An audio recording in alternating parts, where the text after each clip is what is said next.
Este documental de Enrique Dussel dura poco más de 50 minutos.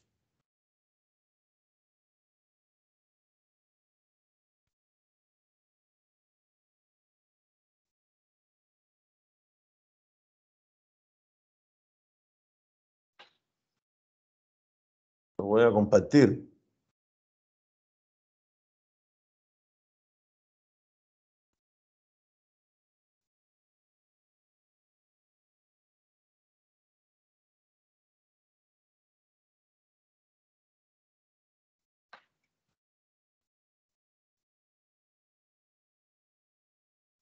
Me dicen si se escucha.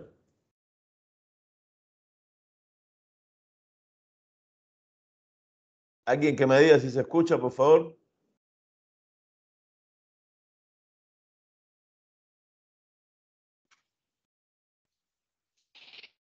Sí, en este momento ¿Se escucha? no se escucha nada. ¿No se escucha? Se escucha, doctor. ¿Se escucha o no se escucha? Perdón, no lo había oído bien. No se escucha. Bueno, ahora no, porque ahora lo tengo apagado. Ahora voy a darle el play a ver si se escucha y me dicen, por favor. Ahora sí se escucha. No se escucha. ¿No se escucha? No. No. Vamos a ver, debo haberle dado. Vamos a haber puesto el audio.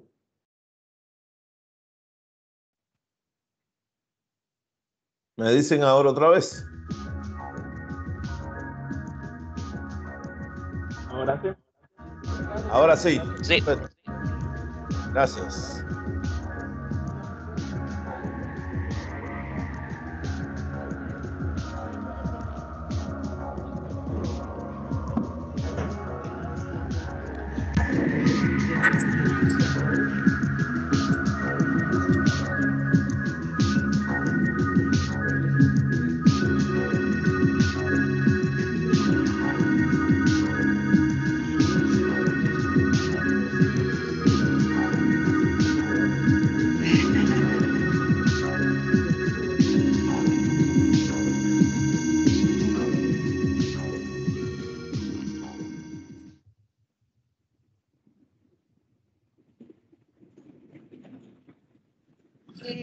Buenos días a todas y a todos. En verdad es un honor muy grande tener la posibilidad de compartir sus días con el profesor Enrique Dussel.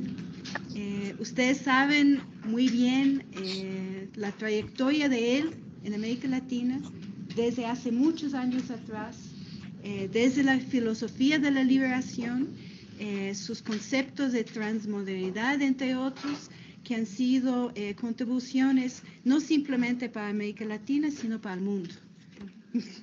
Perfecto. Es un gusto estar aquí, sobre todo en Quito. Veo un poco de esas montañas. Yo tuve el gusto, a mis 32 años, de dar unos cursos durante 6 años cada semestre en Quito.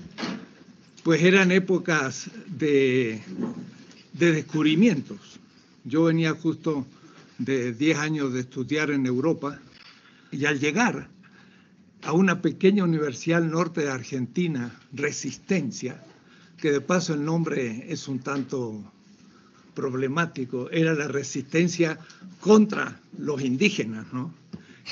Pues me llegó una carta de Quito y me dicen, ¿no te parece venir a dar un curso de historia aquí en Quito? Así que estaba aterrizando de Europa y fue para mí una experiencia única porque tenía unos 100 estudiantes de gente que hacía como un reciclar. Es decir, después de 20 o 30 años de trabajo, hacía toda una nueva formación. Piensen ustedes, 67. Pues si estamos ante el 68, estamos ante casi de la doctrina de la dependencia. Aquí en Quito hubo un instituto organizado por Monseñor Proaño, que aquí en Quito nacieron ideas de lo que después se va a llamar pensamiento crítico. Creo que es uno de los primeros lugares junto a quizás Río con el grupo de Brasil, y no había casi otros lugares en América Latina, así que esto a mí me refresca ideas. Y es muy importante ver la historia de esos procesos, pero es interesante como a veces toma uno la obra de un autor de los nuestros, pero los agarra como bloques. No hay que verlos nunca como bloques, sino que hay que ver en la historia de un debate. Y entonces se van entendiendo los temas. Y creo que el actor surgió en los años 60. En los años 50 todavía no había intuiciones muy novedosas. Fue en los 60 que comenzaron. Entonces hay cosas que uno por ahí lee del 60 y dice, ¡ay, qué barbaridad que decía en el 60! Pero estaba empezando la temática.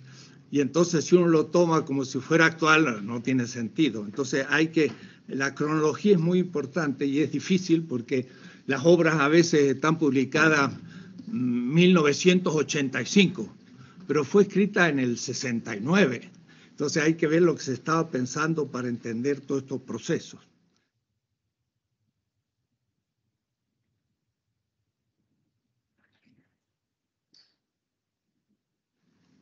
Tres días me han dado, 3 mañanas, pequeñas exposiciones y después debate. He organizado la cosa un poco así. Voy a volver a empezar por la historia. Sobre todo que si se habla de lo intercultural, no se tiene muchas veces clara idea del contenido de las grandes culturas que se han dado. Que no quiero que me la tomen sustancialmente para que digan, sustancialista.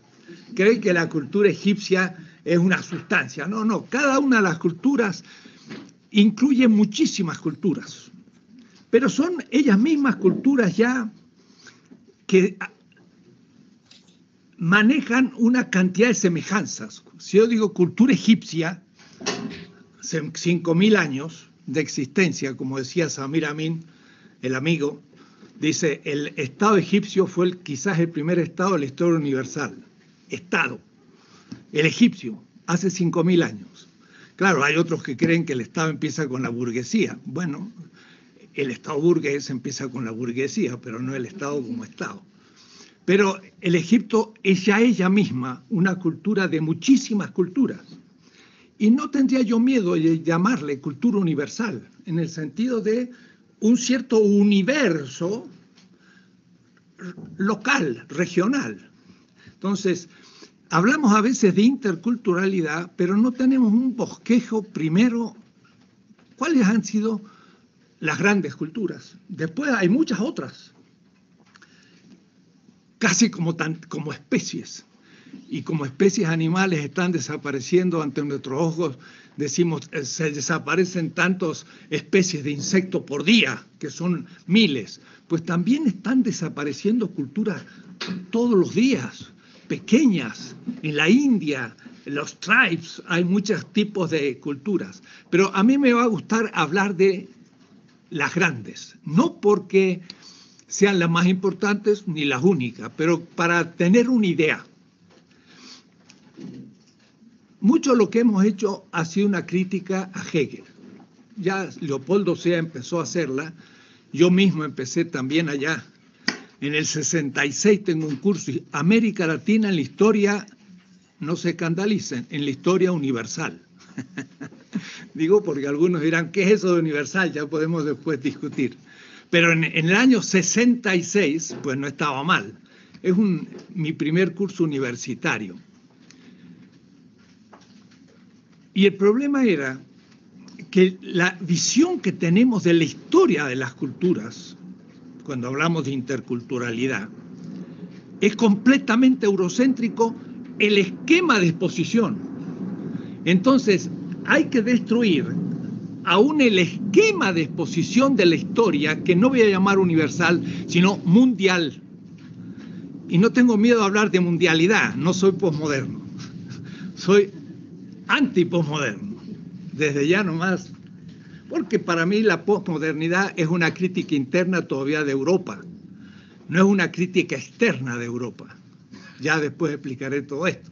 Entonces, yo no le tengo miedo a los pequeños fragmentos, pero cuando Rigoberta Menchú dice, me llamo Rigoberta Menchú y así me nació la conciencia, es un gran discurso, no es un pequeño discurso, y es un discurso épico, o es decir, originante de un gran discurso. Entonces, yo no estoy en contra de los grandes discursos cuando los dicen los oprimidos y los excluidos, que son los únicos que tienen derecho a hacer grandes discursos. Entonces, Hegel, no porque sí, escribió la primera visión, realmente, porque Montesquieu, Voltaire y todos los franceses, l'esprit de loi, fueron las primeras historias mundiales. Pero Hegel realmente lo hace de manera más definitiva. ¿Por qué? Porque estuvo justo después del triunfo de la Revolución Industrial. Y como era el triunfo de la Revolución Industrial, Hegel es la primera generación europea que realmente empieza a ver a Europa un poco en el centro. Lo cual tampoco, no es así. Cada vez he ido retrasando más el tema. Si la modernidad empieza en 1492, esa tesis justamente la enseñaba aquí en Quito en 1967, contra Wallerstein. Wallerstein pensaba que la modernidad empezaba en el siglo XVIII.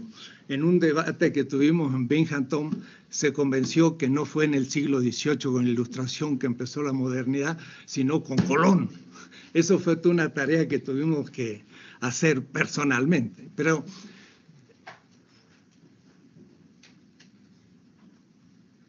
yo pensaba que la modernidad empezaba hace 500 años y con ello la centralidad de Europa. Pero de ninguna manera, porque Europa en el 1500 era una cultura todavía completamente periférica. Pensé que era después todavía y que era con la revolución industrial. Y también me vuelvo a convencer de que todavía no. Si ustedes han leído el último libro de Giovanni Arrighi, Adam Smith in Pekín, que de paso es también fruto de debates, dice hasta 1870, a mí lo estoy diciendo, la China producía tanto acero como Estados Unidos y Inglaterra sumados. Acero. Ahora, ¿quién descubrió el acero? Los chinos en el siglo II. Y ellos fueron los que instalaron todo el acero en Inglaterra y en Estados Unidos. Eso lo dice John Hobson, un libro último sobre rehacer la historia no eurocéntricamente. Los que instalan las fábricas de Sheffield en Inglaterra son ingenieros chinos. Le enseñan a los ingleses a hacer el acero. Y son ellos los que hacen la revolución agrícola en Inglaterra, los que proponen el nuevo tipo de arado, el nuevo tipo de hilandería en las máquinas. Todos son de origen chino. Los chinos habían descubierto el papel en el siglo VI, habían descubierto la imprenta en el VIII, imprimían papel moneda en el IX. Y un legado chino llegó en las manos de Eugenio IV a Florencia en 1434. Era una colección de libros impresos sobre tecnología militar, tecnología agrícola, astronomía. Leonardo da Vinci lo único que hizo fue copiar libros chinos. El Renacimiento fue originado en China, el italiano. Entonces, cada vez voy postergando más la centralidad de Europa. Europa comienza a ser central en la historia mundial hace 140 años. Primero eran 500, después eran 200 y ahora ya son 140 nomás. Antes que eso, no fue centro. El centro del comercio mundial estaba en manos de la China y la India. Eran los que tenían todos los productos del comercio.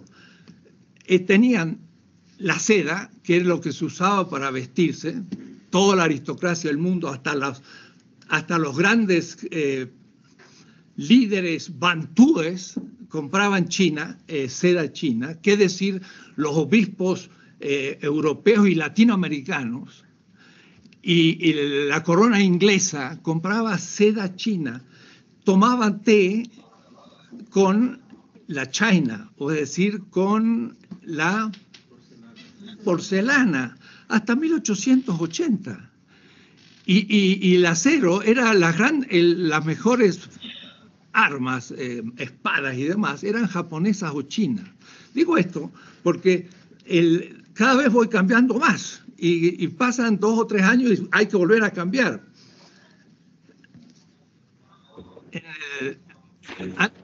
En el 2007 salió este libro, Política, Liberación, Historia Mundial y Crítica, de la que voy a hablar hoy. Hace 2 años ya tengo que hacer reformas, ya hay errores en el libro, ya está todavía eurocéntrico. Es notable, voy a decir,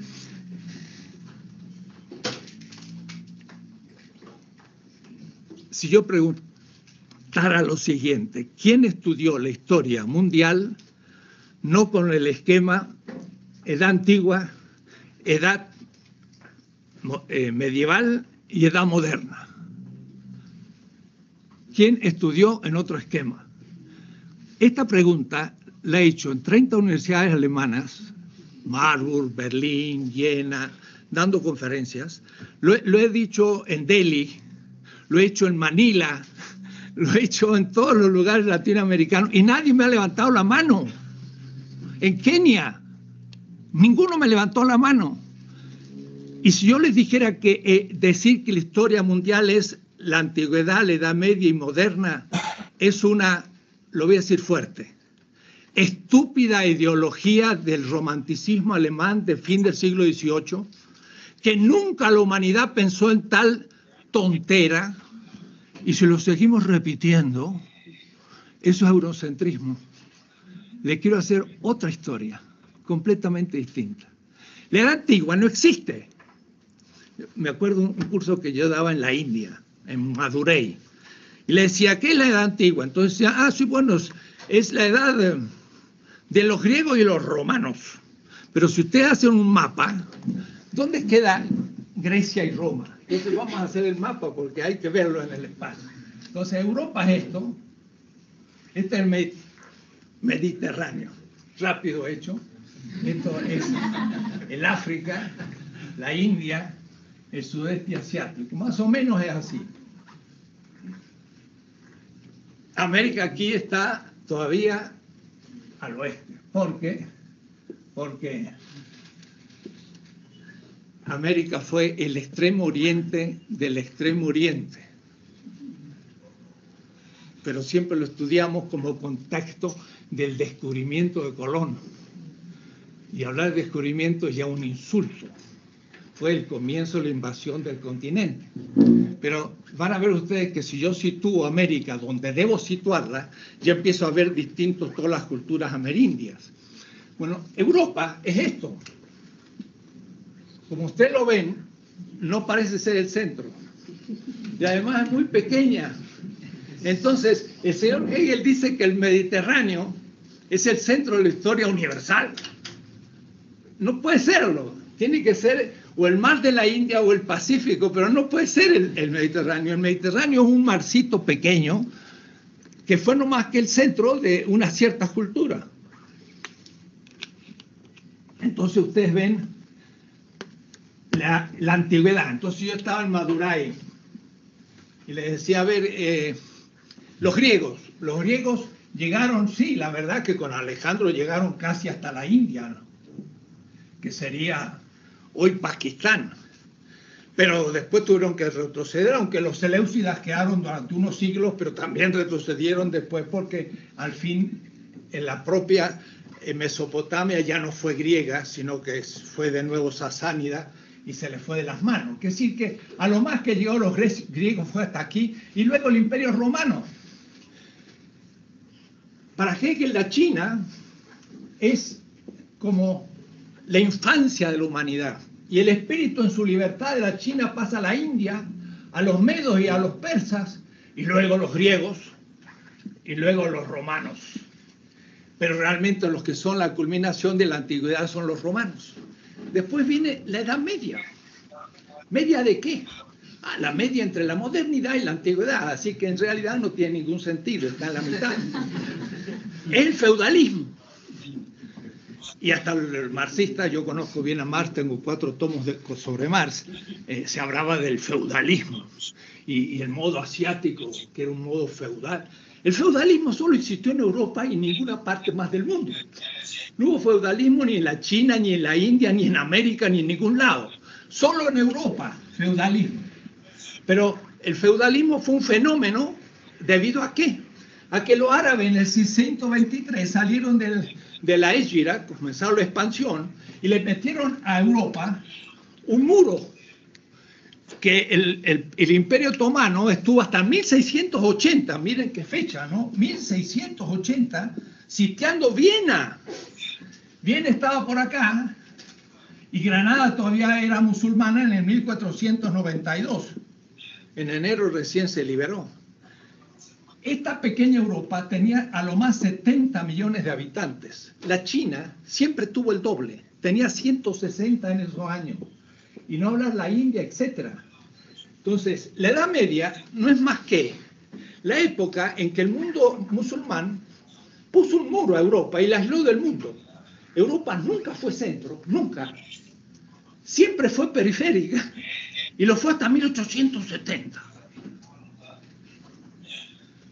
Si ustedes quieren, 1790 la revolución industrial, pero también los chinos hicieron revolución industrial. Y luego hubo crisis que hay que mostrar por qué. Estamos recién descubriendo China. Y yo hablo de China porque es un motivo para romper el eurocentrismo. Y el eurocentrismo todavía no lo hemos terminado de romper.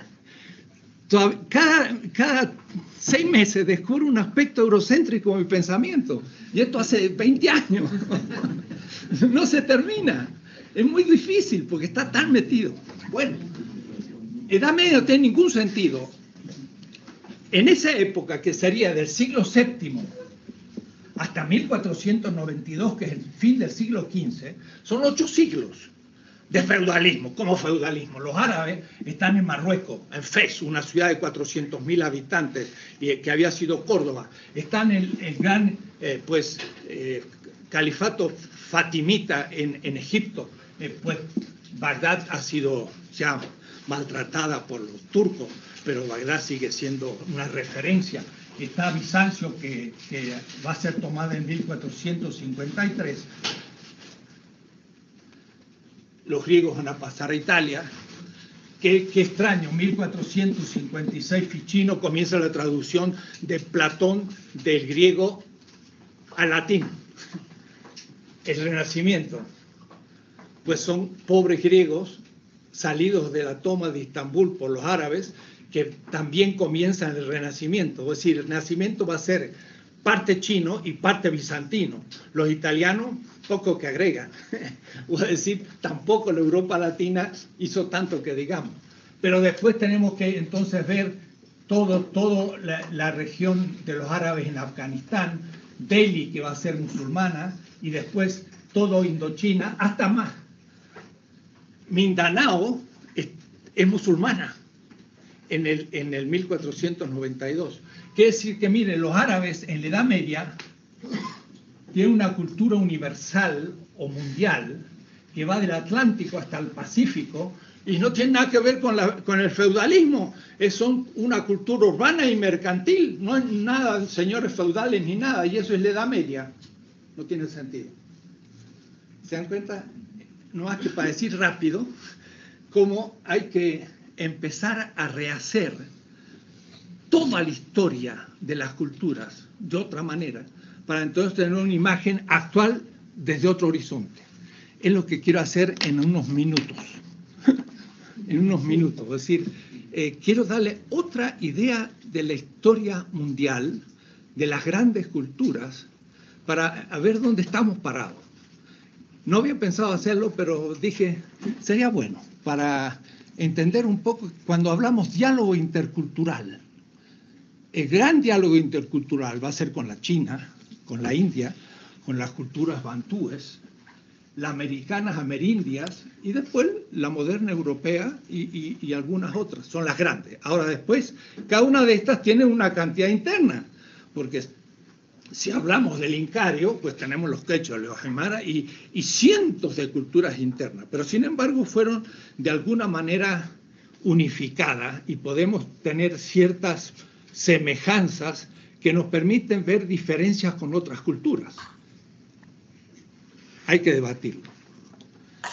¿Cómo podría ser yo para tener otra visión de la historia mundial que no fuera esta? Yo la voy a dividir en 4 grandes etapas.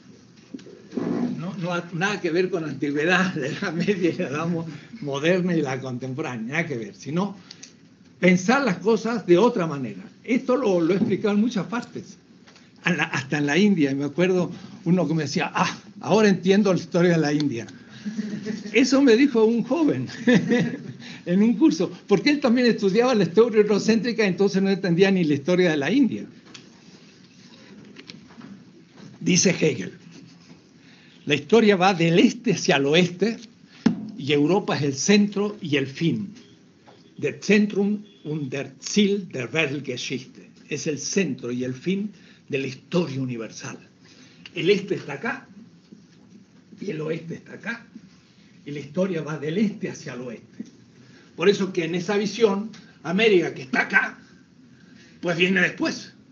Y por eso que en general en los estudios de historia que hacemos, estuve en Bolivia y les propuse hacer un nuevo texto para las escuelas y empezar todo de nuevo, porque en Bolivia hay que hacerlo de nuevo, porque ellos tienen una gran cultura y ustedes aquí también. Quito es justamente la segunda capital, según nos decían Guayasamín, del Incario, y tiene mucho sentido. El que se coloque América del otro lado del Atlántico, aquí, al oeste de Europa, es porque el Atlántico fue descubierto en el 1492, pero había sido el Pacífico el centro de todas nuestras grandes culturas. Van a ver ustedes enseguida. La historia del Neolítico es justo al revés de lo que dice Hegel. El Neolítico, ¿se acuerdan? Era la revolución urbana. La revolución urbana supone 2 revoluciones. La agrícola, porque entonces en vez de tener que estar buscando el alimento en cualquier parte, pues junto los mejores vegetales y en un lugar racionalizadamente tengo alimento. Decía Aristóteles, la ciudad surge cuando hay alimento, agricultura. Pero después el segundo, el pastoreo. En vez de estar cazando los animales, agarro los más grandes, gordos, la vaca, tan fea, pero bueno, simpática, pero gordísima. Y ahora puras vacas nomás, y los leones, y las gacelas, y todos los hermosos animales van al zoológico, porque no nos sirven en el sentido no ecológico de la palabra. Agarramos los que más nos sirvieron y eso lo reprodujimos en el pastoreo, y los otros los fuimos matando, y ahora hay que las especies se están terminando, pero la especie de vaca no se termina, porque esa no sirve, ¿no? La aprovechamos. Entonces, gracias al pastoreo y a la agricultura, 2 instituciones, surge la ciudad. Entonces, las ciudades son los que crean la complejidad de clases sociales y empieza la dominación de clases, y ahí tenemos la producción de las grandes culturas. Sahagún llega a describir en el Imperio Azteca 360 oficios. En cambio, en un clan nómade, pues hay el cacique y 3 oficios, y todos aprenden los 3 oficios y con eso sabe todo lo que necesitan. En el Imperio Azteca había 360 oficios. Había agricultores de distintos tipos, los que hacían los papiros no, los que hacían los grandes amates, los sabios, los sacerdotes, los militares, los comerciantes, 380, una diversidad fenomenal. Entonces, la historia del Neolítico, ¿cómo empieza? Pues lo que sabemos hasta ahora, y podría cambiarse, sobre todo que siendo el ser humano originario del África, ciertamente, ahí debieron haber hace 40 y 50 y 60 mil años ya aldeas, pero no se han descubierto por ahora. El Homo sapiens tiene apenas 150 mil años, el Homo habilis 4 millones, ¿no? de los 4 millones de los primeros seres humanos al Homo sapiens son de 4.150. Debió haber otras culturas antes. Pero de todas maneras, por ahora, la que nos recuerda la arqueología nos dice que al sur de Turquía tenemos ciudades ya con culto al toro y todo hace 7.000 años antes de la era común. Es decir, hace 9.000 años ya había ciudades. Pero estas se van corriendo hacia el sur y justamente al sur de la Mesopotamia, donde fue la guerra de Kuwait. Kuwait es justo la desembocadura del Éufrates y el Tigris, y ahí fueron la confederación más antigua que conocemos de ciudades. En esa guerra última, miren qué notable, Irak hoy destruida por los bárbaros del siglo XXI. Va a pasar la historia el señor Bush. Atila no se le va a comparar. Una cosa horrible lo que ha hecho. Ha destruido a Bagdad, la ciudad más sagrada de la historia casi mundial. Fundada en el 700, tomada por los turcos en el 1200, 500 años, van a ver ustedes, centro de todas estas culturas comunicadas, mucho más importantes que Roma o que Londres o que Berlín, y la han hecho picadillo. Me encontraba el otro día con una judía, y le digo, ¿de dónde viene usted? De Bagdad. Ah, de Bagdad. Pero de Bagdad. Dice, ¿de verdad? Dice, soy judía del siglo IV. Nosotros hicimos el Talmud y el Mishnah de Bagdad. Y ahora han destruido Bagdad. Nunca más va a resucitar esa ciudad. La han destruido completamente. Una familia que tenía 16 siglos de existencia está ahora nómade en Estados Unidos. Entonces, en esas regiones surgieron las primeras conexiones de las grandes culturas. Yo empiezo mi curso de historia de la política, ¿no? Porque el primer tomo es una historia mundial de la política, para hacer una política de Evo Morales. Porque la clave de toda mi política, son 3 tomos como este, es Evo Morales. Pero esto empieza allá, hago toda la historia del mundo de la política, de los chinos, de los hindúes, de los árabes, en fin, ya les mostraré cómo es la cosa. El latinoamericano estamos exigidos a hacer todo de nuevo, porque todos los que nos cuentan son construcciones ideológicas, aún de los que se creen más críticos, todavía somos, y yo mismo me voy reatrapando, como digo, Aquí tenemos cosas tales como que nuestra semana es de 7 días. Pues eso viene de la Mesopotamia. o tenemos códigos, pero en los códigos que tenemos derecho todavía se remontan a los grandes códigos del tercer milenio y sobre todo el de Hammurabi. Y yo, pensamiento crítico, digo, pues mi teoría crítica pues es tradicional, tiene unos 5.000 años de existencia. Hace 4.700 años, Hammurabi dice, he hecho justicia con la viuda, con el huérfano, con el pobre, con el extranjero. De ahí salió mi Ética de la Liberación de 1970-75. Ese texto me inspiró a escribir la Ética de la Liberación Latinoamericana en el año 75, porque nosotros hablábamos mucho de que había que comprometerse con el pobre, y eso lo había dicho Hammurabi. Ahora, lo interesante de esta ley es que no dice voy a hacer justicia con mi mujer, dentro del machismo, voy a hacer justicia con mi hijo, con el conciudadano y con el rico, sino que es el concepto ya de exterioridad. El orden tiene una ley, pero en la exterioridad de la ley está el que la ley no protege, pero sí la ley de Hammurabi y de la Mesopotamia. La viuda era la mujer del otro, y he hecho justicia con la mujer del otro. He hecho justicia con el hijo del otro. He hecho justicia con el que no tiene ni un buey, dice. porque hacer con el que tiene 10 bueyes, pues está fácil.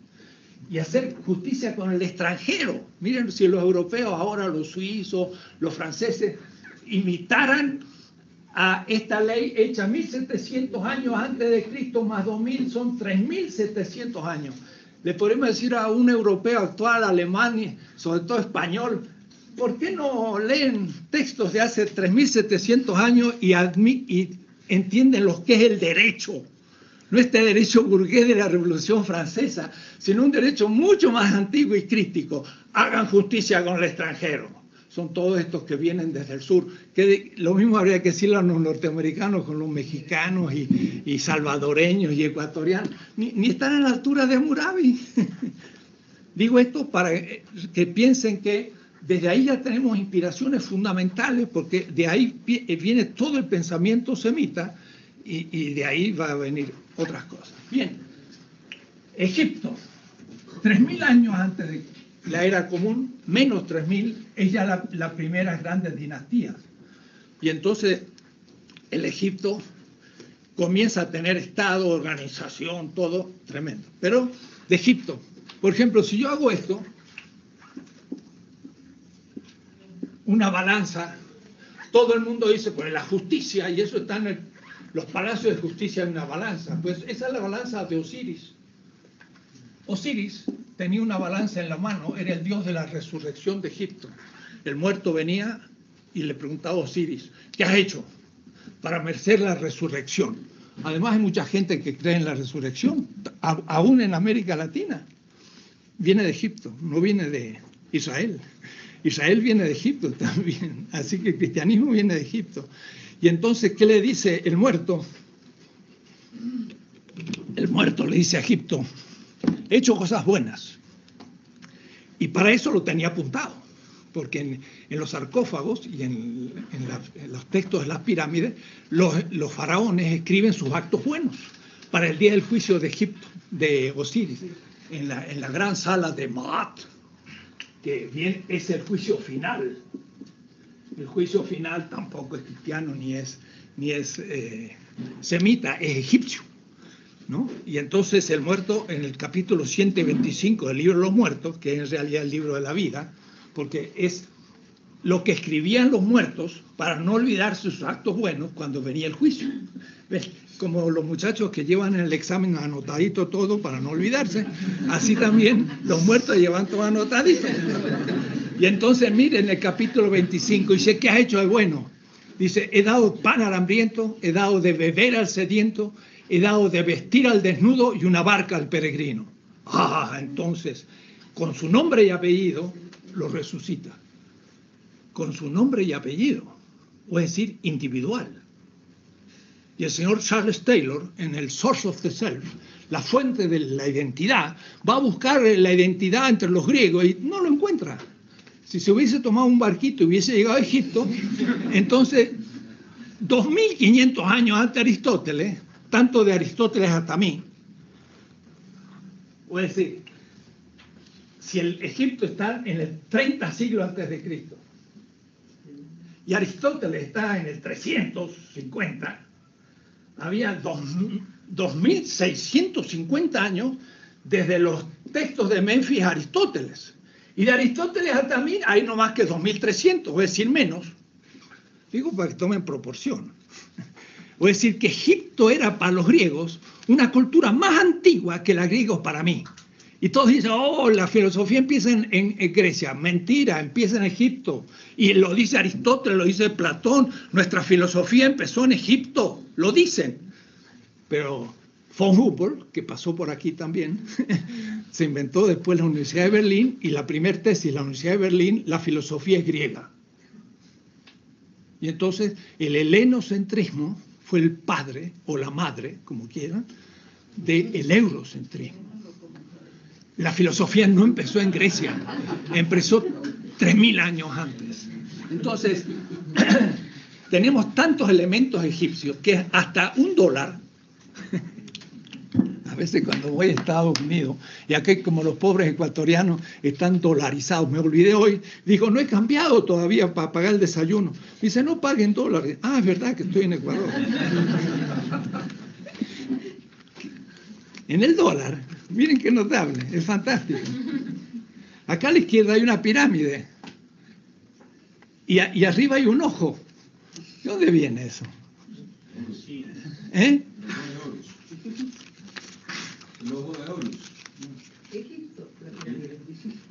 Los masones masón significa constructor de casas. Y los masones tenían símbolos egipcios, la pirámide. Y el ojo es Osiris, que es el que ve todo y que ve en secreto todo. De tal manera que el acto más secreto era visto por Osiris. Es la conciencia ética que ya surge. Y además es verse en público en lo más privado. Es la intersubjetividad hecho ética. Es un mito tremendo, el de Osiris. Mucho más importante que el adámico y que el prometeico, que son sus hijos. Pues si estamos en la cultura madre de la cultura del Mediterráneo, Egipto. De ahí va a salir hacia los palestinos, y el hebreo es no más que un dialecto palestino. Mire, si uno le dice eso a los sionistas hoy en Israel. ¿Qué tanto hebreo? Hebreo, si ustedes son un dialecto palestino. Tenía razón Arafat, que dijo, yo siempre he estado aquí, nunca me han expulsado. Es verdad. La expulsión de Israel nunca existió. Hicieron salir 200 o 300 gente de la élite, los romanos en el año 70, pero el pueblo judío se quedó en Israel. Los judíos de España fueron judíos convertidos bereberes que llegaron a España, nunca habían estado en Israel. Los judíos rusos no eran rusos ni habían estado en Israel, eran cazares que se convirtieron al judaísmo y entraron en Rusia. De tal manera que el argumento sionista de que hay que volver a la tierra, pues nadie había salido y todos los que volvieron nunca habían estado. Esto lo dice un profesor de Tel Aviv. Digo esto para entender todo al revés. Mi clase de hoy es eso. Es poner patas arriba todo. Y entonces decir, entonces hay que empezar de nuevo. Sí, claro, hay que empezar de nuevo. Es una cosa terrible. En la palabra Ta era el gran dios de Egipto. Y por eso que Egipto o Copto es lo mismo. Copto o Egipto significa los adoradores de Ptah, el gran dios egipcio de Memphis.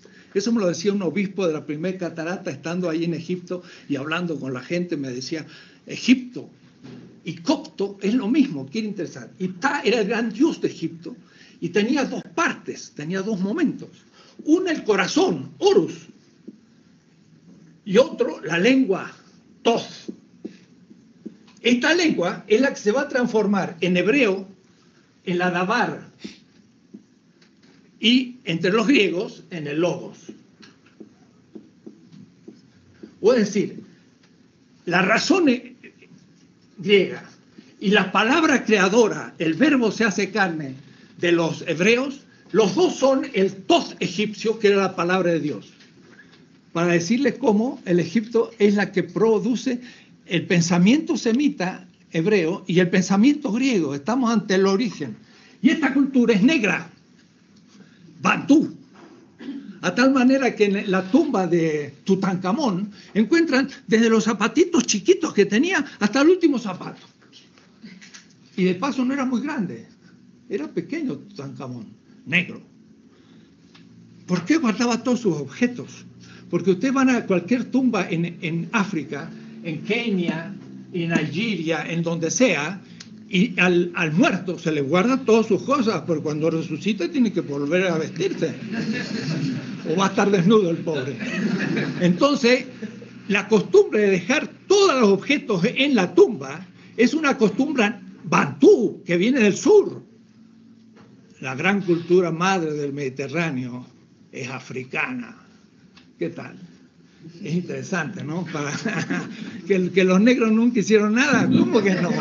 Fueron los maestros del pensamiento egipcio, el pensamiento hebreo, el pensamiento griego, cristiano y musulmán. Nada más. Así que no hay ningún afro, o hay alguno, pero el que sea, que lo reivindique. Egipto. Bueno, si sigo así, me estoy un mes, no estoy un día. Entonces voy a ir más rápido ahora, pero me animo y no puedo dejar de hacer. ¿Ven?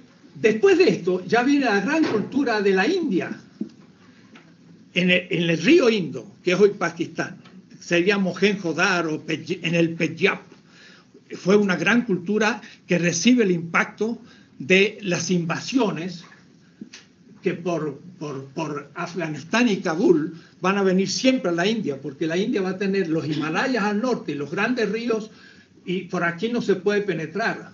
Se penetra por Afganistán siempre. Y entonces fueron los arios en indoeuropeo, como aristos, los mejores, los primeros. Y ahí vienen entonces los Upanishad y todos los grandes textos que van a venir, pero en el siglo XX, recién antes de Cristo. Y después tenemos el primer imperio chino, ya en el año 1000. Entonces estamos pasando del 4 y 5000 al 1000. La historia va del oeste hacia el este. Y después aquí, pues, viene el descubrimiento de América, hace 40 o 50 mil años, ¿no? De a pie pasaron por Bering, cuando había muchas veces hielos. Todos nuestros habitantes originarios, todos vienen del Asia, sin ninguna duda ni posibilidad. Ahora se ha hecho el genoma mexicano, y es notable, el genoma mexicano tiene casi 50% asiático. ¿Por qué? Porque son los indígenas. Los indígenas son, nuestros indígenas son 100% asiáticos. Raza, lengua, cultura, todo. ¿Cierto? No puede ser de otra manera. No van a venir de dónde. No pueden. Y los esquimales estaban pasando. Los agarró un pie en cada lado. Están en la Siberia y en Alaska los esquimales. Y entonces vienen los grandes procesos hacia el sur. Unos 12.000 años antes de Cristo llegan hasta el sur. Es decir, que duran 20, 30.000 años para atravesar el continente. 1 kilómetro cada 1000 años. No es mucho, porque no hay 30.000 kilómetros de acá a acá, y en cambio fueron 20.000 años, fueron bajando, y entonces llegaron al embudo mexicano y todos tuvieron que pasar por ahí. Por eso es tanta cultura que hay en México, tantos grupos distintos, llegan hasta el sur, y los tupi guaraní empiezan a volver hacia el Caribe cuando llega la invasión europea, pero hay grandes movimientos de pueblo. Y entonces la gran cultura mesoamericana del 300 al 900, el Teotihuacán, por ejemplo, que es la primer Tula, Enrique Flores Cano muestra que esa inmensa ciudad, una ciudad de más de 100.000 habitantes que existía, las grandes pirámides, fue Tula. No sabíamos lo que era Tula de los toltecas, una ciudad inmensa. Y la cultura maya, del cual en este congreso que ha habido 53 americanistas en México ahora, tuve yo una especie de revelación de un maya, del cual hablaré después porque me pareció extraordinario, y además va justo en la hipótesis de la transmodernidad, van a ver ustedes después. Y nuestra gran cultura del Incario, también en la misma época, el Tiahuanacu, es también clásica, de tal manera que aquí estamos en el primer milenio después de Cristo. No es que haya habido una relación directa, pero pasamos del sexto milenio al primero. Las grandes culturas neolíticas fueron hacia el este, señor Hegel, justo al revés de lo que usted pensaba, ¿no? Sin contacto directo. Ahora, el centro de estas culturas fue el Pacífico, de las nuestras. Y para un ejemplo pequeño, los mapuches de Chile, a su cacique le llamaban el Toqui. Caupolicán fue un Toqui. Y este era elegido para luchar contra los enemigos, por ejemplo, contra los españoles. Y por eso que los mapuches han resistido y resistido toda la época colonial y casi hasta hoy. Pues en la isla Samoa y luego en Australia y sobre todo en Nueva Zelanda están los pueblos Moari o Maoris. En Nueva Zelanda, en Auckland, estaba y fue un museo. Y entonces en el museo había una piedra, que era la forma que lo agarraba el cacique maorí y se llamaba Toji. Era la misma piedra de los mapuches, con la misma forma y la misma manera de elección al jefe guerrero. Es decir, que desde Nueva Zelanda, Samoa y Chile, esto todo era una sola cultura polinésica. Era el centro de nuestras grandes culturas. Cientos de expediciones polinésicas llegan al continente americano y por eso que las islas están también habitadas. En México, la gran piedra del Sol, que tiene las 4 edades de la humanidad de todas nuestras culturas, que fueron 5, los mayas, los aztecas, los incas y hasta los onas, hablan de las 5 edades del mundo. El 5.º sol es Huitzilopochtli y está sacando la lengua. Y este es el saludo polinésico en todas las culturas polinésicas. ¿Quién hubiera dicho Huitzilopochtli con un gesto polinésico?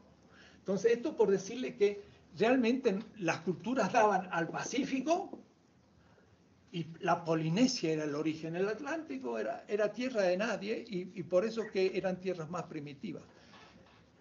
Esto sería el primer curso que habría que dar a nuestra gente para que sepan de dónde vienen los amerindios. El extremo oriente del extremo oriente. En todo. Un compañero Puna de Panamá, que estudiaba en Roma, me dice, yo iba a las fiestas de Indonesia. Y entonces había un gran festín en la fiesta de Indonesia de la Libertad y había un buen banquete. Y como yo era estudiante, me decía, pues me venía bien una buena comida. Y entonces yo entraba, dice, a la embajada de Indonesia. De Indonesia, ¿no? Está por acá. China, Indonesia, acá. Dice, entraba ahí y nadie me preguntaba, era un indonesio y era un puna, 100%. Realmente los gestos, la manera, la raza de un indonesio y un puna son idénticos. Vienen del mismo lugar. No hay lugar. Entonces, esta es la primera etapa. Esto yo le llamo el gran camino de las culturas hacia el este.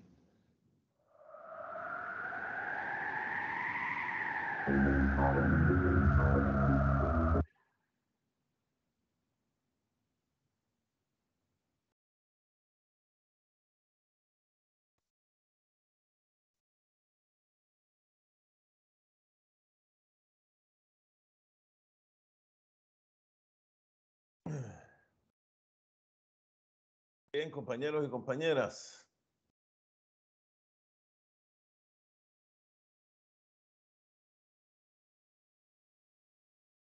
Veo aquí en los mensajes problemas de todo tipo. Bueno, que cuidarse en estos días casi de fin de año. Eso para todos y todas los que estamos aquí. Hemos visto esta primera presentación, para decirlo de alguna manera, de Enrique Dussel, de lo que yo llamo la nueva filosofía de la historia, o la historia recontada desde, o reconstruida, o deconstruida y construida nuevamente, o en el intento de construcción de una nueva historia desde América. Esto cambia el pensamiento, o cambiaría realmente el pensamiento filosófico, yo diría prácticamente de manera radical. Y yo creo que hemos visto una explicación, esto mismo es realmente más grande, dura como 2 horas y otro 1 hora y 30 minutos. Les he puesto para, perdón, para que no nos cansemos. Pero hay un basamento realmente en esta nueva filosofía de la historia, hay un basamento histórico, valga la redundancia, que parte simplemente desde una cronología, y eso es lo que Enrique Dussel trata de transmitir. Antes que hubiese una Grecia, y mucho antes, por supuesto, que hubiera una Roma, esas 2 grandes culturas de la llamada cultura occidental, hubo grandes culturas en Egipto, de miles de años, grandes culturas en el Mesopotamia, también de miles de años, una gran cultura en la India, una gran cultura también en China, que por supuesto precedieron a esa propia cultura occidental. Incluso habría que tener en cuenta, al margen de algún tipo de disquisición histórica, de las cuales yo personalmente creo que no están totalmente argumentadas por Dussel, otras que debe ser por mi propia formación, de todas maneras también occidental. Dussel tiene una formación occidental. Cambiar el sujeto, o sea, cambiar en la mente esto, siempre nos va a costar un gran trabajo, pero lo cierto es que las tres grandes culturas, las tres grandes religiones monoteístas de la historia parten del Medio Oriente, parten de los territorios que van desde el Líbano actual hasta la Meca y Medina en Arabia. Y son culturas evidentemente, son religiones orientales. Y hay incluso que tener en cuenta que el cristianismo como tal, para muchos del propio nacimiento, o sea, consideran que en ese momento solamente habían seguidores de Cristo, que el nacimiento del cristianismo como religión y como institución eclesiástica o una iglesia como tal es desde el siglo IV. O sea, habían ya pasado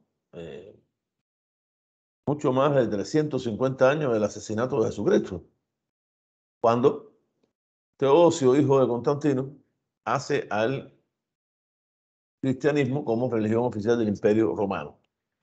Hasta ese momento, el propio Occidente, o digamos el propio Imperio Romano, tanto occidental como oriental, no habían aceptado al cristianismo. Y sabemos las persecuciones, los asesinatos a los llamados padres de la iglesia,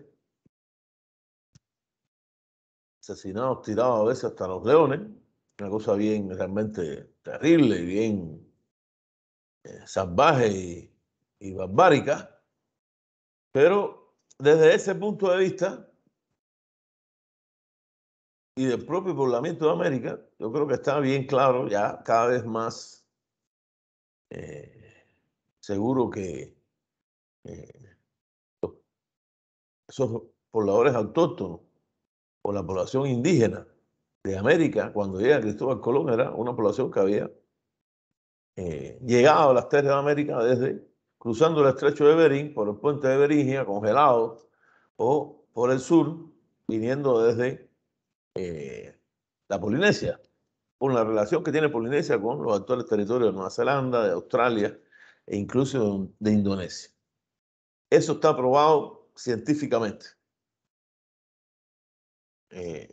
A mí realmente siempre me viene a la mente que cuando uno abre Wikipedia y pone en Wikipedia El Salvador, lo primero que aparece en esa Wikipedia es que, o casi lo primero que aparece, o por lo menos lo que más me llama la atención es que El Salvador es una población, tiene una población mestiza. Yo, científicamente, culturalmente, evidentemente hay una población mestiza en El Salvador.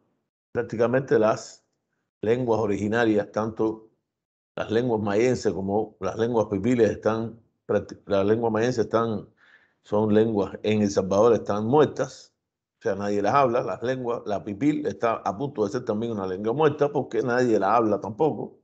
Hay muy pocas personas que siguen hablando la lengua y parece que no es posible que en el transcurso del tiempo esto vaya o se pueda salvar la situación. Lo cierto es que desde el punto de vista cultural sí hay que hablar de un mestizaje cultural del pueblo salvadoreño, pero desde el punto de vista genético está demostrado por una investigación que aparece en el libro La arqueología de el historiador, antropólogo y arqueólogo Paul Amaroli, estadounidense.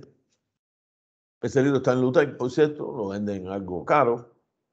Yo lo pude adquirir el día que se hizo la presentación, ya hace unos cuantos años.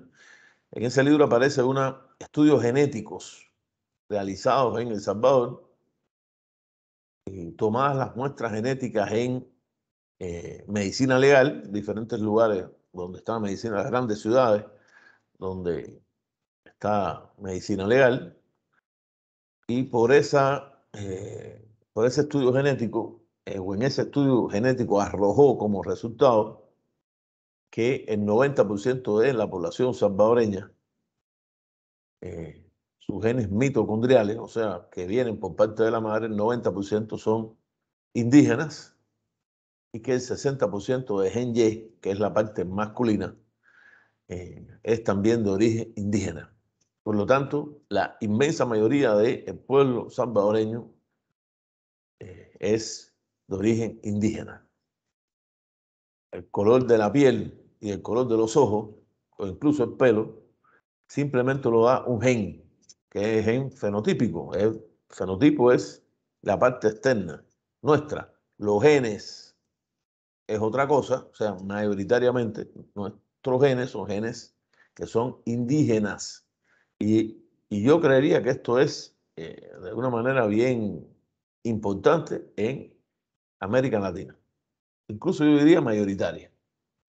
Y repito, esto es, una cosa es culturalmente, ese mestizaje cultural, y otra cosa es genéticamente.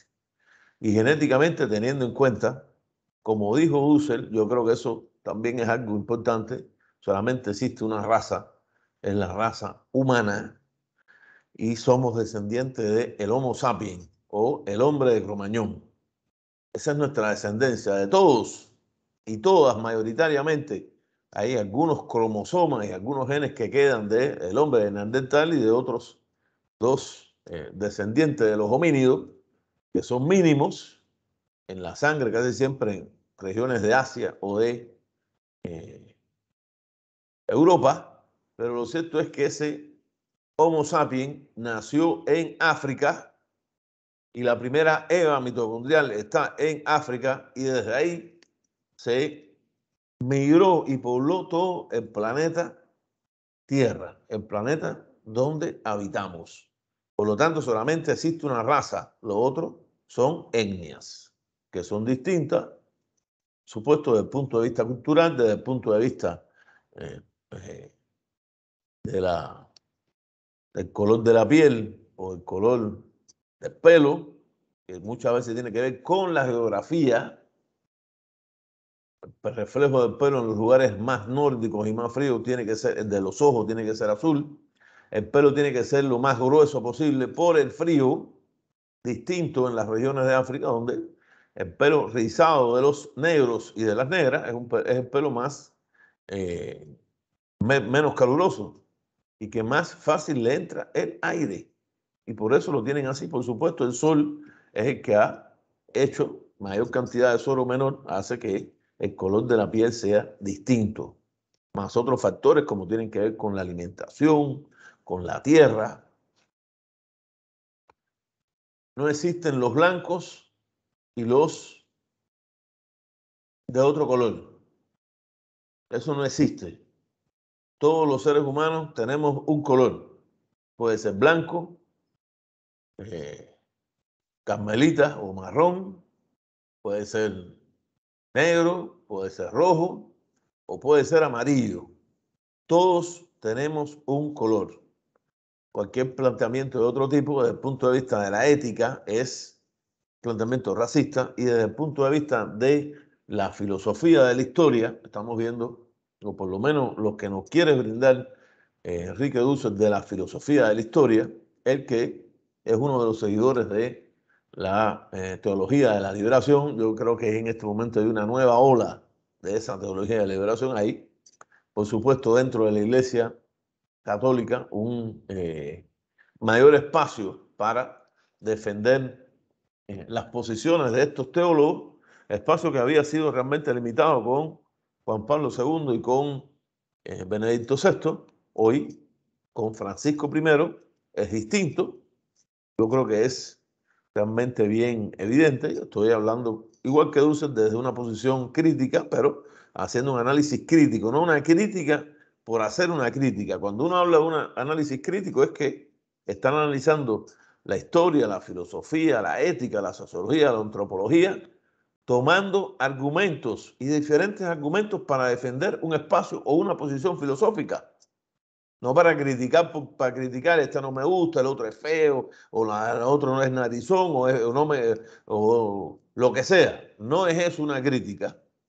Cuando se habla de las teorías sociocríticas, son teorías que toman diferentes posiciones, diferentes argumentos para defender lo que se valora como tal. Por lo tanto, hay que tener cuidado cuando esto, por supuesto, se va a señalar, ¿no? Para que no haya equivocaciones.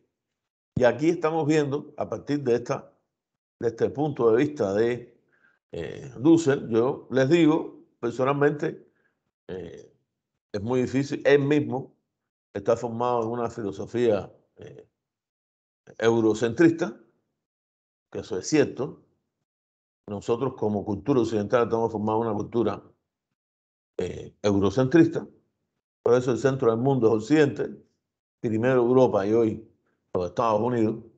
Y por eso a la cultura occidental le cuesta tanto trabajo pensar de que da la impresión, por lo menos eso lo dan los datos, las informaciones estadísticas, las informaciones que debemos considerar como información empírica, que plantean que la cultura universal o el centro de la cultura hoy en el mundo está cambiando hacia el lejano oriente, a los territorios de China, de Japón, de la India, que, como dice Dussel, y es cierto, está demostrado desde el punto de vista histórico, son las primeras culturas de la humanidad.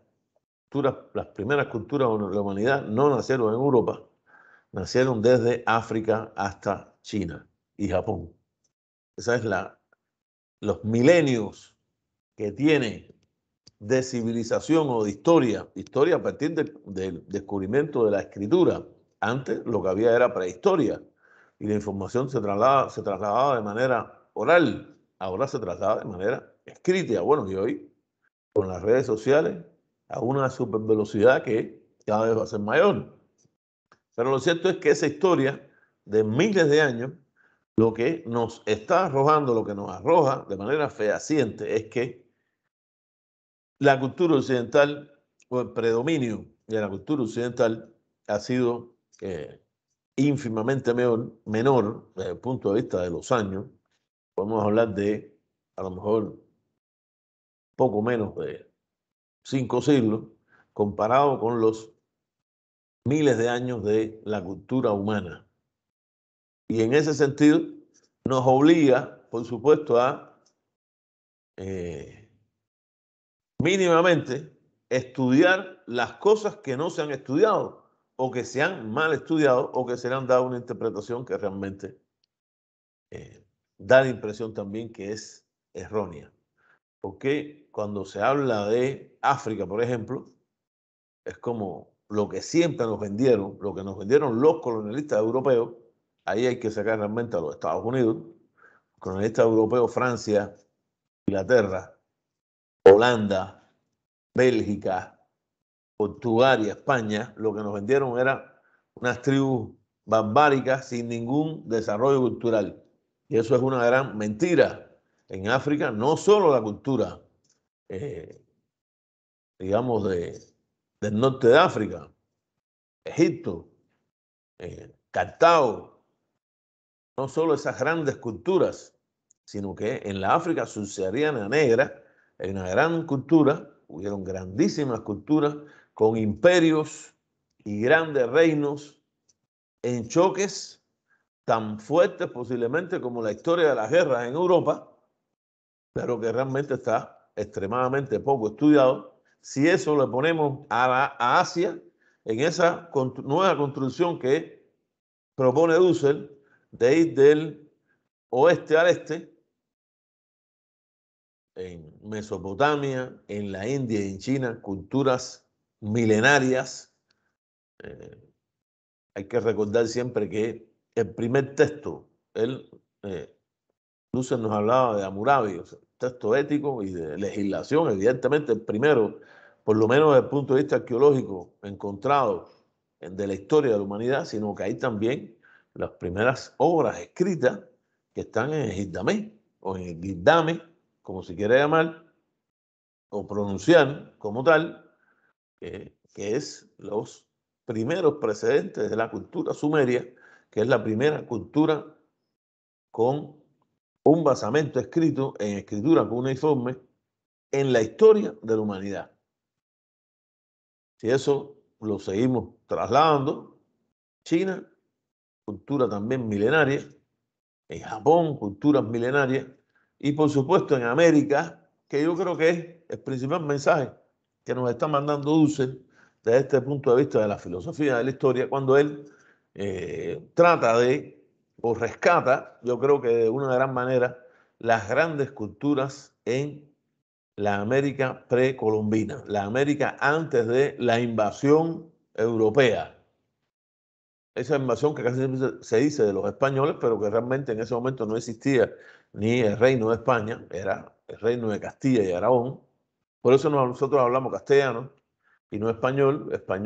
Hablar español, eso parte de presupuestos hegemonistas de lo que fuera después el Imperio Español de Carlos I de España y a la vez Carlos V de Austria, que es el verdadero origen del Imperio Español ya en el siglo XVI, no en el siglo XV, no en 1492, cuando Colón redescubrió, entre comillas, o comenzó la invasión y conquista de América. Esas tres grandes culturas, la cultura mesoamericana, las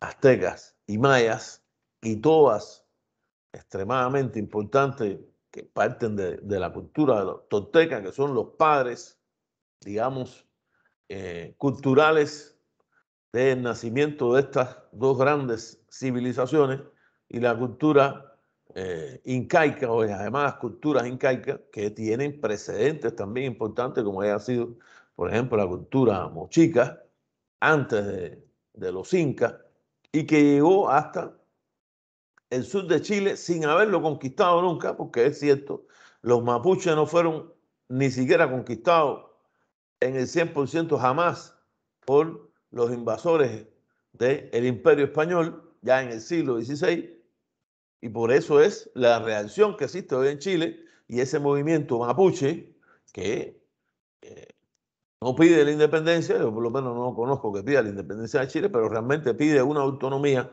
y respeto con todo derecho a la cultura mapuche, que tiene una historia también milenaria y que hasta este momento los diferentes gobiernos de Chile de cualquier corte, sea de izquierda, de centro o de derecha, no han respetado y lo que han tratado es de aculturar y destruir a los mapuches, como hicieron los invasores europeos en Mesoamérica, el proceso de aculturación, donde fue destruida una cosmovisión bien diferente a la cosmovisión judeo-cristiana que trajeron por la espada los colonizadores europeos, después llamados españoles o del Imperio Español. Esto es lo que yo diría a grandes rasgos se le ha presentado a ustedes en este primer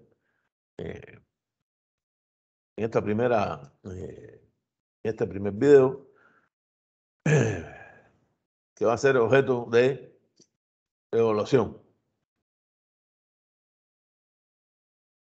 No este, que es un poco largo, porque realmente queda poco tiempo para el quinto parcial y yo tengo que revisar incluso el cuarto parcial y subir las notas, sino no sé si en un trabajo o al final, pero evidentemente va a ser objeto de evaluación por la importancia que tiene en los momentos más actuales, que vamos a tratar de ir lo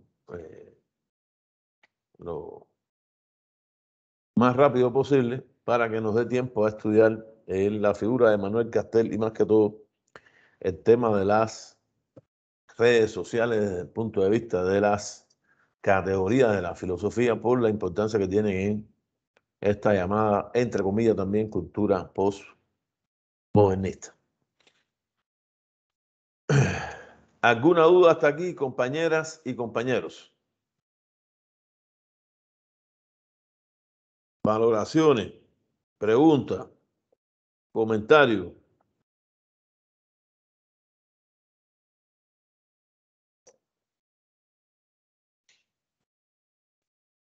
De los 75 que estamos en este encuentro. Adelante, Francisco. Gracias, Lincio. Buenos días. Fíjese que me llama poderosamente la atención. Básicamente es un comentario sobre la incidencia que ha tenido China de acuerdo a la historia de cómo la narró el ponente, de cómo China de alguna manera ha tenido injerencia inclusive en Estados Unidos, y de cómo su industria o el comercio se introdujo en diferentes países de acuerdo a la historia. Con respecto a su especialidad, llamémosle a lo del acero, que hacía mención, y quizás se ha dicho de paso, Lick, se recuerda que en algunas clases anteriores hablábamos sobre quizás noticias que se oyen en el ambiente y hablábamos con respecto al sistema de gobierno que próximamente se va a implementar en China. El punto no es ese ahora, el punto es que la semana pasada vi a través de las noticias que hoy por hoy China es la primer potencia mundial económicamente hablando, de lo que hablábamos en su momento, ¿verdad? Con respecto a su desarrollo y que como que se estaba disputando ese primer lugar en cuanto a la economía con Estados Unidos. Pero hasta la semana pasada, me enteré, no sé si usted maneja esa información y si nos la pueda compartirle, que ahora a partir de la semana pasada, de acuerdo a los estudios que se hacen para determinar la economía de cada país, pues hoy por hoy China es la primera potencia mundial. Eso nada más a nivel de comentario. Gracias. Gracias, Francisco. Siempre oportuno. La semana pasada salió la información de que en este momento, y eso son estadísticas estadounidenses, por eso es lo simpático, no es que los chinos lo digan, los chinos nunca hablan de eso. Los chinos hablan de los temas políticos y de los temas que tienen que ver con su cultura. Desde el punto de vista, estudios estadounidenses dicen que en este momento China es el país más rico del mundo y ha superado a los Estados Unidos. Incluso es como en una escala, ponen a China con 120 puntos y a Estados Unidos con 90, el segundo país después de China y después de Estados Unidos, Japón. No ponen a la Unión Europea de manera conjunta, yo me imagino es que ese Estado plurinacional o multinacional que es la Unión Europea es bien complejo a la hora de hacer estadística. Pero esos son los 3 supuestos países más ricos del mundo y son estadísticas estadounidenses. Lo cual nos están diciendo que en la competencia económica China ha superado a los Estados Unidos. No quiere decir que esto sea, porque esto a veces se trata de ver como algo traumático. Puede ser traumático para los estadounidenses, en esa cultura estadounidense que siempre han pensado en la excepcionalidad estadounidense. Para ellos sí puede ser un trauma. Yo creo que para nosotros eso no debe ser un trauma. Nosotros estamos, realmente hay una relación con Estados Unidos, 3 millones de salvadoreños viviendo en Estados Unidos, pero también hay una relación importante con China que desde el punto de vista económico siempre va a crecer. China nunca ha agredido a ningún país, por lo menos en las épocas estas del postmodernismo, porque sí agredió a Vietnam después de la guerra de Estados Unidos. Cuando Estados Unidos se retira, es derrotado en Vietnam, China atacó a Vietnam. Eso prácticamente no se conoce, pero es una realidad histórica, fue un hecho. Pero lo cierto es que de ese momento eso no ha ocurrido más. El problema de China desde el punto de vista militar es con Taiwán, con China Taipei. Al final es, quieran o no, los Estados Unidos es un problema interno, porque son chinos contra chinos, porque los taiwaneses son chinos y hablan el chino cantonés. No se puede decir ni siquiera que hablen el chino, un dialecto especial, es el chino cantonés, igual que en China se habla el chino pequinés y el chino cantonés.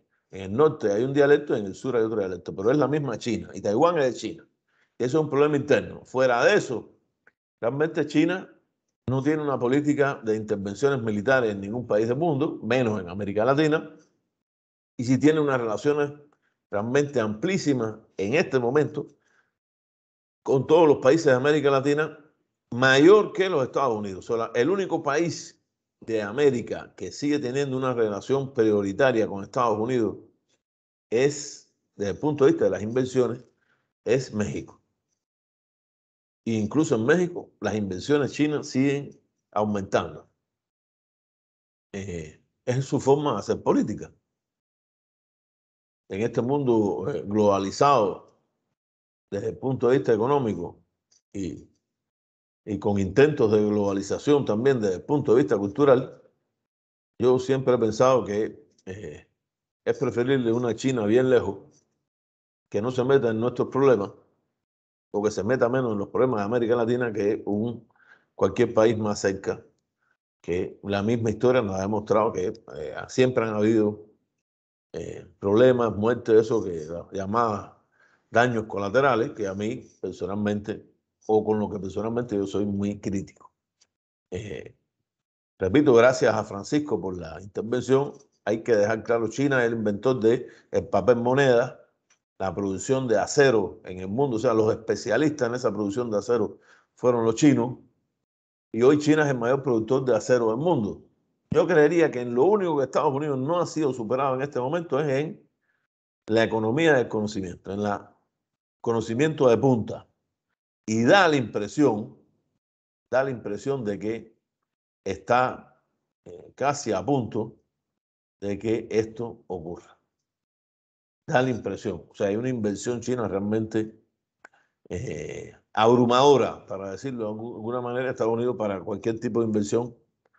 Hay unas grandes broncas en el Congreso, un país extremadamente polarizado. Eso está lastrando el desarrollo estadounidense, es mi punto de vista, y el régimen vertical chino, que a mí personalmente no me gusta, por supuesto, pero que tiene que ver con su cultura, sí ha logrado o logra aprobaciones directas de grandes presupuestos para el tema del desarrollo en todos los sentidos.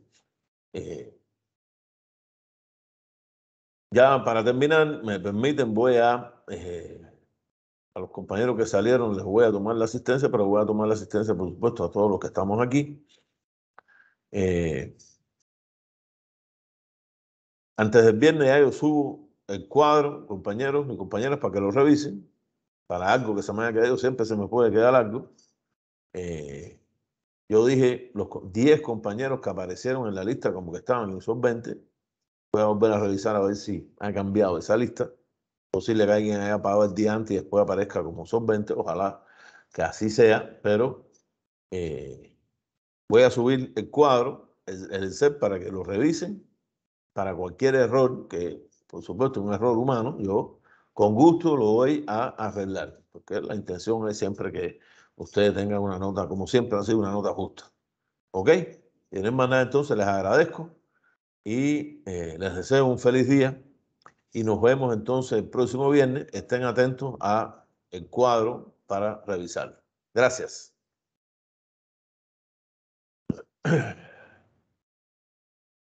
Feliz día, doctor. Gracias, Lick. Feliz Feliz día. día. Igual para todos y todas.